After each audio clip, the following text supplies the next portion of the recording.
Община Средец е най-голямата по територия в област Бургас, но не толкова голяма по брой на жители.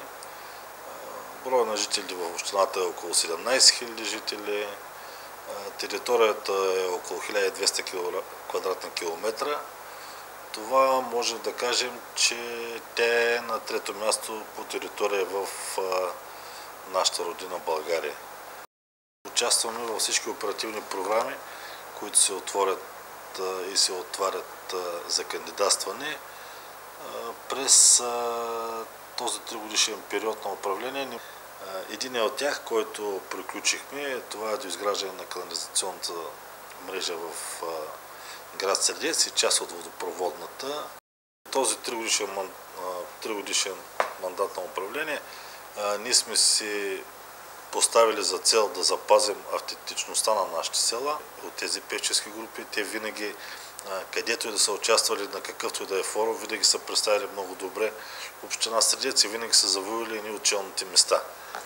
Другия приоритет, който си бяхме поставили, това е развиване на туризма в двете му сфери. Селски туризъм, ловен туризъм и всякакъв вид, какъвто е разположен на нашата територия. Ние можем да се похвалим също така с един много добър културно-исторически туризъм. Това е още на входа на нашата община. Може да се види точно покрай главния път. Това е до село Дебелт, Националния археологически резерват Делто. Много добре използваме програмата за развитие на селски райони. Имаме за 2014 година приключихме два проекта. Това е един от тях е изключително атрактивен за жителите на село Дюлево, тъй като и направихме пътната връзка от Аврамов мост до село Дюлево, като съкратихме около 10 км разстоянието на жителите на село Дюлево да се свързват с областния център, т.е. град Бургас.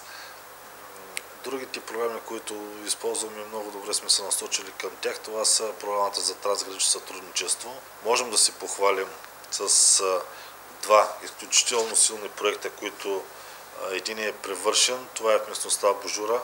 Направихме един информационен център, в който изградихме 4 къщи, в които представяме занаятите, които са били в община Средец. Другия проект, който по трансгранично сътрудничество може да се похвалям, това е с изграждането на тъй наречения трансграничен културен център, или ние жителите на община Средец го знаем като бившия младежки дом. По този начин общинска администрация иска хората да се почувстват спокойни, за да можем заедно да вървим напред и да дишаме един и същи въздух.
За втора поредна година вече утвърждаваме един нов формат Art Fest ритми и багрена странджа, който се провежда в град Средец и включва различни видове изкуство. Идеята на общината е да разработи Art Fest и да го превърне в дълготрайно годишно събитие, което да се случва всяка година тук в град Средец.